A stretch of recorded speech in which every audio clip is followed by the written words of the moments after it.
Hey, what's up, you guys? Kellen, Killing for Company. All right, so today we're going to talk about something that I've been thinking about bringing to this channel. Just an aspect of my life that I have not talked about. And I've kind of been inspired by a few other YouTubers who've talked about sort of their hiking adventures. But for those who don't know, a big part of my life is I'm I guess you'd call it competitive endurance athlete. I will train more specifically for marathons and ultra marathons. It's a big part of my life. And I run, typically 6 days a week. I've traveled all over the country doing different races, and more recently, I took on my first 100-mile trail race. And today we're going to be talking about sort of the playlist that I built over the course of the summer, in the midst of I was training for it, and that I had compiled to actually play in the midst of my race. So the race in question that I'm talking about here took place in the western portion of Virginia. I've got a little commemorative, the Yeti 100. So it's a 100-mile trail race. And the first time I'd ever taken on this distance, so it was a big undertaking on my part and big challenge. Just for full transparency, I was able to make it about 85 miles of the race before I had to pull the plug due to safety and health concerns. But I don't want to get into that because we're just here to talk about the records that sort of inspired or made this, or played a role in this event. Something that should be noted here, there is a theme in terms of the kind of records I gravitated towards. I guess I'll just lead up with this. At the beginning of the summer, Rick over at the Dreadful Minutes had put together a conversation one evening regarding your favorite records from 2015 to 2025. And it inspired me to pull a bunch of stuff off the shelf. And this was at the beginning of the summer, so it kind of corresponded with when my training really started to sort of step up a notch. I started to grab a lot of records specifically from the first part of that decade. So let's just say 2015 to 2020. And the records I'll be showing off here this evening will be I'm recording this at night, will be from that time period. And you'll also sort of notice there's a specific theme, meaning these are all black metal records from Greece. So it's a sound within the genre that I love, but something that's probably worth noting is, this is, my training is really picking up in June, and I live in Kentucky. So a good portion of this training was all about heat adaptation, being out in the sun and running tons of miles. Which makes sense for me, right? This kind of music, not only is it epic, but when it's 90 degrees outside, it kind of fit the temperature or matched what I was feeling. So all these are going to be black metal records, hopefully that if you don't know them, you'll get a chance to sort of listen to them here. I'm going to play some samples in addition to showing some photos and a few video of the event. I'll try and match them up in terms of the mileage that I was running, where I was in the race, and sort of what I was listening to at the time. All these records I had developed in sequence to try and what I thought would sort of be my psychological and physical state. So just to kind of give you a framework, around 30 miles is when I was going to start listening to music, and I'd hoped to sort of carry this through to the end of the race. I didn't quite get there, but nonetheless, let's talk about these records, and I'll show some photos as well. And let's get to our first record here for the Yeti 100-mile attempt.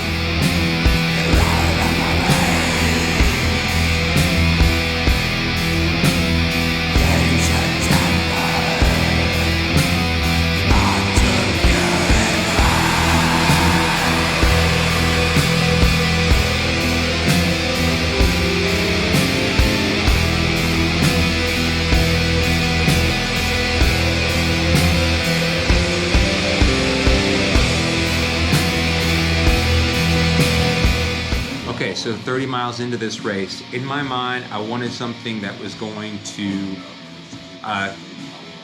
get me just in a sort of settled, even, like, hey, we got 70 miles left to run. Let's not overdo it. Just lock into something and know that we've got, another like 10, at this point, I guess, around 10 to 11 hours left of this event. So the record I went with, Nocturnity, Harps of the Ancient Temple. So this record, for a lot of Nocturnity fans or even Greek black metal fans, I think was a little bit of a disappointment. The major complaint that I hear is just the overall pacing of this record. It feels too lethargic. It doesn't have enough sort of dynamic sort of push and pull to really engage the listener over the course of a full album listening. But one, for where I was in the midst of this race, it was completely on target, right? I was just going to be able to sort of lock in to this, I guess, just the flow of a record, right? It even doesn't quite reach into like doom territory, but it almost reminds me a little bit of some of Eternus, their early Beyond the Wandering Moon and So the Night Became, in the sense that it's not necessarily like as Norwegian in sound, or they don't necessarily have the same kind of death metal sort of cross intersection there, but the way this album is paced, the cadence of the riff, they really take their time and then sort of invite the listener sort of settle into the overall experience, as opposed to waiting for sort of some dynamic explosion to happen.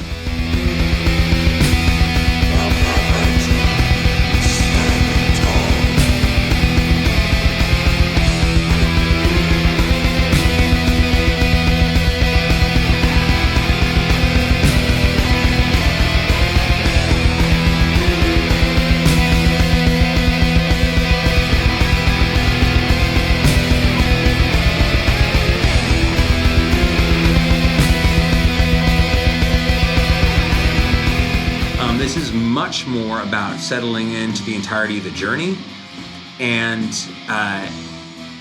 for some, I can understand if someone puts this on and immediately wants to be blown away.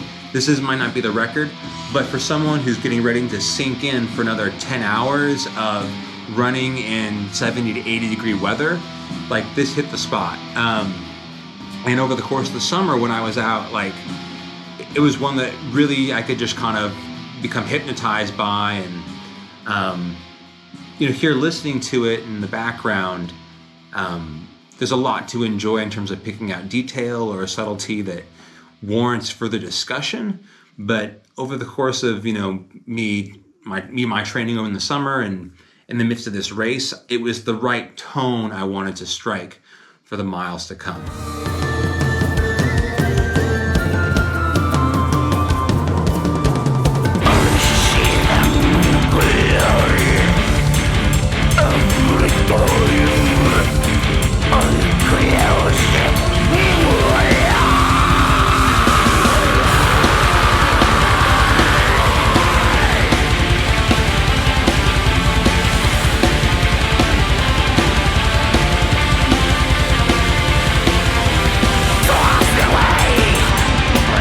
So the second record, here I am, not quite at around 40 miles. At this point, the sun is bearing down on me.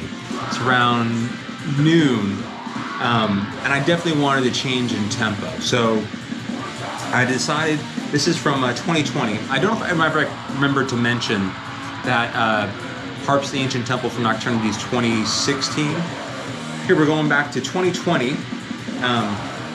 I think I'm pronouncing this correctly. Katavasia.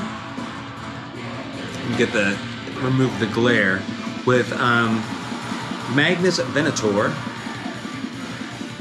So this, I guess, the story for this record is on Floga Records.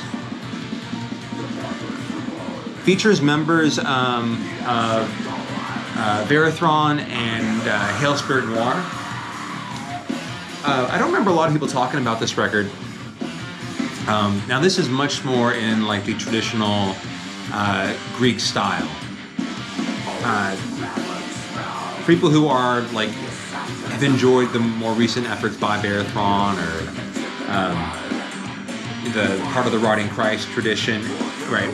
You know what I'm talking about, right? Do I really need to go down this lane? Not really, but this is a project. This is their second full length, and I think it's a whole lot better than their debut. But you can probably tell the guitar work here, the sense of melody, is probably what most people would take into consideration when they think about the country and their contribution to the genre. It 100% sort of matched my mood in the sense of like I needed something a bit more upbeat after the Nocturnity record. Just kind of that give and take, and wanted something with a little bit more energy here. I think the other thing that you might want to take into consideration here is for those who enjoyed the last Verathron release, there's like a good amount of like interesting sort of like folk instrumentation that I think also matched what I think the last Verathron was in 2023. The name escapes me at the moment, but it's an amazing record. And if anyone loved that and potentially wanted to find something of a similar ilk in recent years, you should definitely check out Magnus Venator.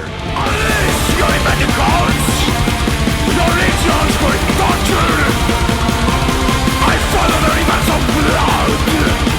I embrace your ultimate force.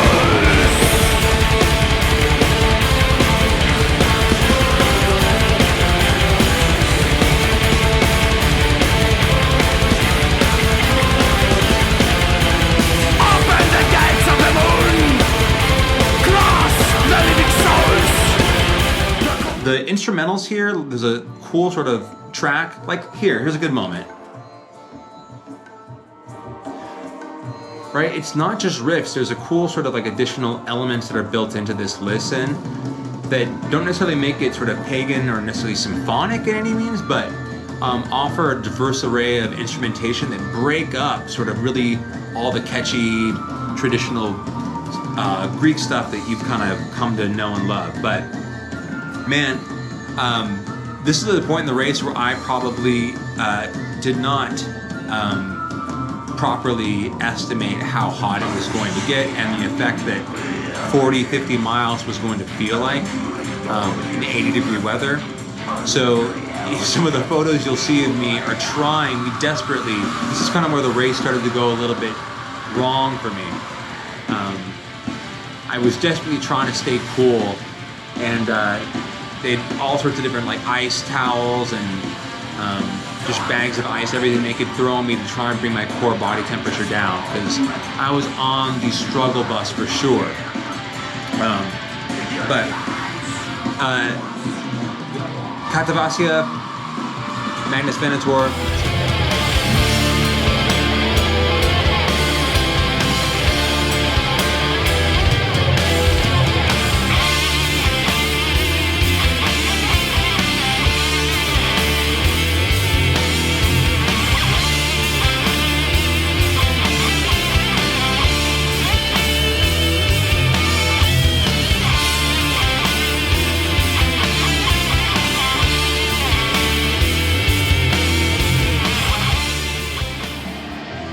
This is Kawir with Adrastia.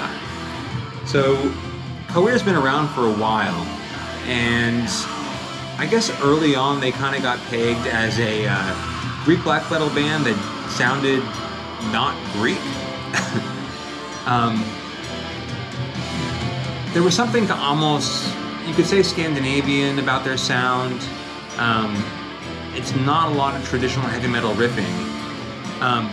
What is cool about this band, though, is I do feel like they have retained a sense of identity while still evolving in a direction that sounds increasingly more Hellenic through the years. I mean, this may be their finest hour, and it's one of the more recent releases. This came out in 2019. Again here on Iron Bonehead. And just everything about, you know, the album artwork here. There's the band. I mean, obviously, if you don't get by the imagery, the sound here sounds increasingly, in terms of the melodic choices they're making, much more Greek. All the lyrical content, the storytelling, obviously is pulling from Greek mythology as well. So thematically and visually, they're so explicitly Hellenic. I think sonically, though, it's taken some time for them to really kind of find and hone their sound.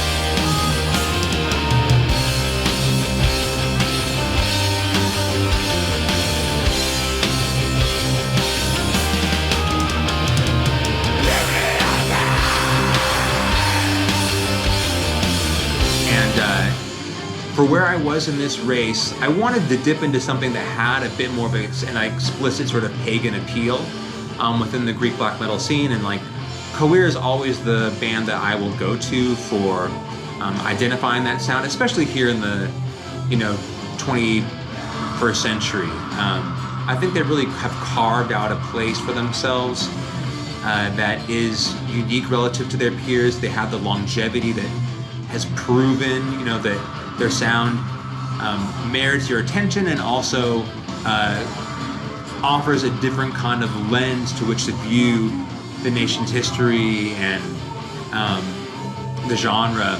So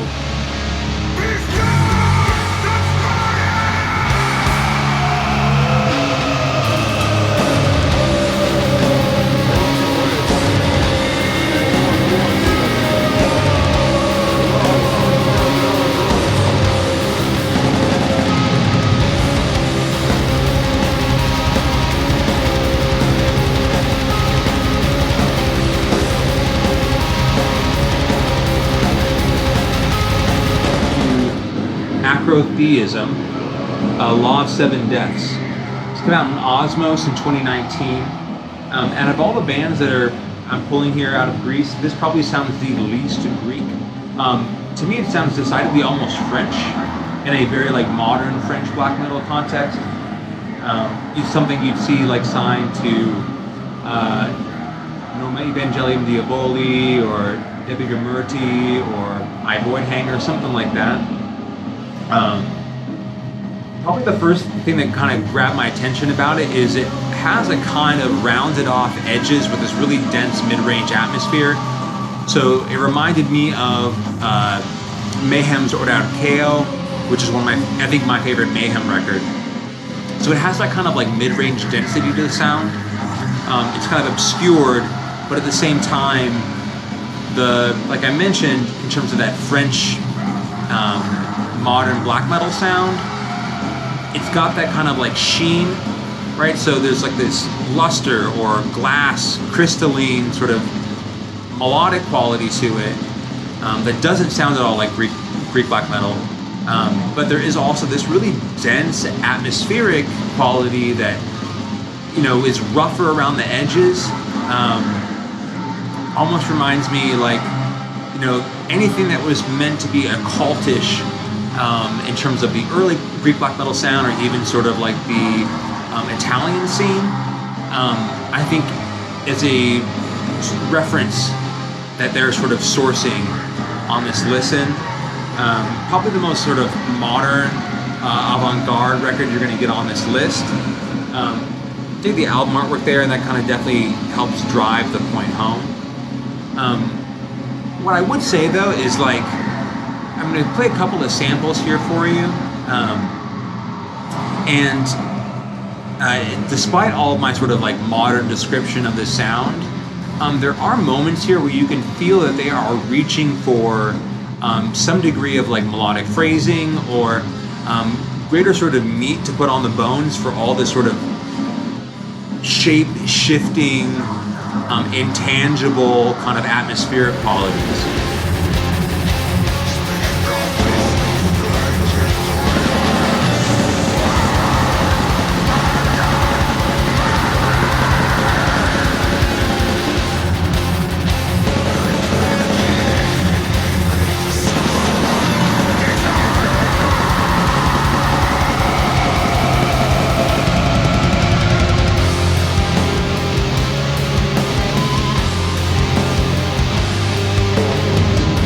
There's a couple moments on this record where you get like a melodic refrain or a specific sort of riff phrasing that you can kind of lock onto, and I think that does make it a little bit different than just purely a blizzard of jazz-inspired dissonance, which I think a lot of the modern black metal kind of drift into, and that can alienate a lot of fans. I still think this is going to be potentially the more challenging listen out of all the records that I'm going to show you here in terms of the kind of songwriting style and the melodic presentation, but still one of the records that I think kind of got, I don't remember people talking about back in 2019, and then sort of revisiting this sort of time period within heavy metal was one I wanted to pull out. And man, when you're like, you know, physically what I'm feeling at this point in time, you know, I couldn't, it was difficult for me to eat or drink anything. And you're like, at this point, 10 hours into a race, you know, 60, 70 miles into this race, starting to deal with sleep deprivation. Not only is it like my legs are completely just this intense ache going on. It's like you reach a certain point of like hurt, and then like there's nothing more that you can dig into. You're just sustaining a certain level of discomfort and pain. And this record sort of is devoid of light. So, you know, in terms of matching a sort of emotional state of mind, Law of Seven, Deaths definitely did the trick for me. That's acrotheism, Law of Seven Deaths.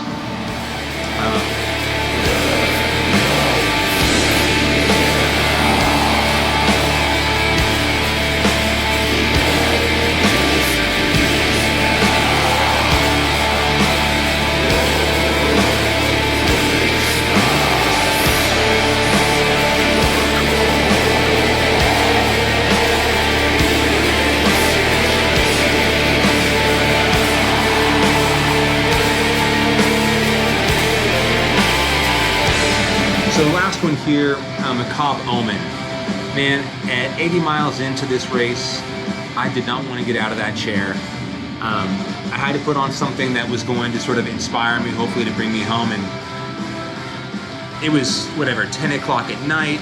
I hadn't had anything to eat, and it was difficult even drinking water. But I desperately wanted to make it the last sort of 20 miles back to the finish line. So, man, the hero worship sort of theme to this band on this record is amazing. It's not a prolific band, so the time period in between full lengths is, I think, is about a decade, and it was worth the wait. This one on Van Records, the improved production quality, moving to a different record label, I think proved to be beneficial for the listen here. The melodic quality is amplified. The overall aggression, I think, is also a little bit more on display.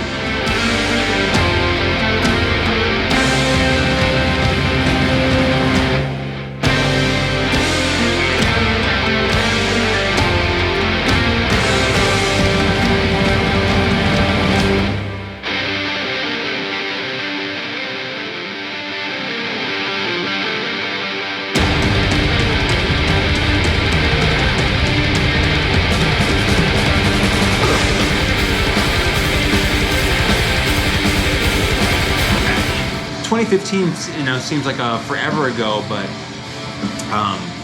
this one still holds true after all the years, and you know, all summer long, training in the heat, through the end of this race, trying to make it to a finish line. This one did it for me. You know, it's interesting, like, for as much as there's a lot of physical sort of metaphors to talk about how we experience heavy metal, like it is never more sort of explicitly clear than when you are, 80 miles into an ultra marathon and needing something to sort of provide a sense of a physical empowerment. So Macabre Omen is what I really leaned on at that point in time period, and hopefully that like resonates with someone out there. That's kind of the point of doing this, having this conversation, is like so many of the records that we listen to, I think purely, we talk about here in the VC, seem to only exist in this context. But like you listen to a record like this and you think of like experiencing it on a physical way in a very different kind of setting, as opposed to, within your, man cave listening to your tunes. Like it totally made sense for me in that moment. It's probably something I'll lean on in the future. So, all right, so that's all I got for you. 5 records that kind of got me through my summer training for my 100-mile attempt at the Yeti 100. Let me know what you think about this, if I should talk about sort of my running life and the intersection it has with the music that I listen to. I don't know if this is going to resonate with anyone out there, but I just thought, like, instead of this sort of compartmentalized existence between the music that I love and like other aspects of my life, if you're like me, the music that we listen to follows us everywhere, and every time we get a chance to listen to our favorite records, no matter where we are or what we're doing, we try and bring that sound with us. So here's my 5 Greek black metal records for my ultra marathon summer. Until later, I'll see you guys. Bye.